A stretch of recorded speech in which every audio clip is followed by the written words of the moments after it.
দাদা আমি মানে বহুত ডাঙৰ প্ৰব্লেম এটাত পৰিছোঁ। আচ্ছা দাদা আমি মানে আমাৰ ভণ্টিৰ নাৰ্ছিঙৰ এডমিশ্যনৰ কাৰণে আহিছিলোঁ, শুনিছোঁ বোলে লাষ্ট ডেট ওলাই গৈছে, আপুনি এবাৰ চাই দিয়ক না।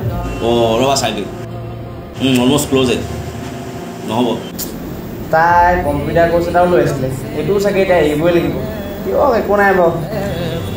ঐ এক মিনিট, মোৰ ওচৰত এখন ইনষ্টিটিউট আছে খালী, নাৰ্ছিং আৰু কম্পিউটাৰ দুইটা একেলগে শিকিব পাৰে। ব'লা ব'লক, জেগাটো ক'ত আপুনি লৈ যাব?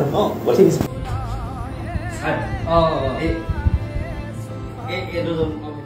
কি হেল্প লাগিছিল? দাদা আমি মানে আমাৰ ভণ্টি এডমিশ্যনৰ কাৰণে আহিছিলোঁ নাৰ্ছিঙৰ। ঠিক জেগাতে আহিছা। আমাৰ ইয়াত নাৰ্ছিঙৰ এডমিশ্যন চলি আছে আৰু আমাৰ ইয়াত নাৰ্ছিঙৰ এডমিশ্যন 3,500 rupees আৰু মান্থলি দিব লাগে 500 rupees আৰু 3,500 rupees এডমিশ্যন কৰি লোৱাৰ পিছত ইয়াত ইনষ্টিটিউটৰ ফালৰ পৰা ষ্টুডেণ্টক এটা এপ্ৰন দিয়া হ'ব আৰু এটা আই কাৰ্ড। কিন্তু তাই যে কম্পিউটাৰ কোৰ্চ এটা কৰি আছিলে সেইটো চাগে এৰিবই লাগিব।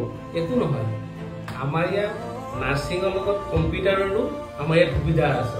আমাৰ ইয়াত কম্পিউটাৰ কোৰ্চ 2,650 rupeesৰ পৰা ষ্টাৰ্ট হয়। এবছৰৰ কাৰণে ফ্ৰী অফ কষ্ট আমি শিকাওঁ। অকলে সেই পইচাটো দি ৰেজিষ্ট্ৰেশ্যন কৰিলে হৈ গ'ল। পেৰেলেলি তাই নাৰ্ছিঙো শিকিব, তাই কম্পিউটাৰো শিকিব। আমাৰ টাইমটো 9টাৰ পৰা 5টালৈকে আমাৰ অফিচ খোলা থাকে।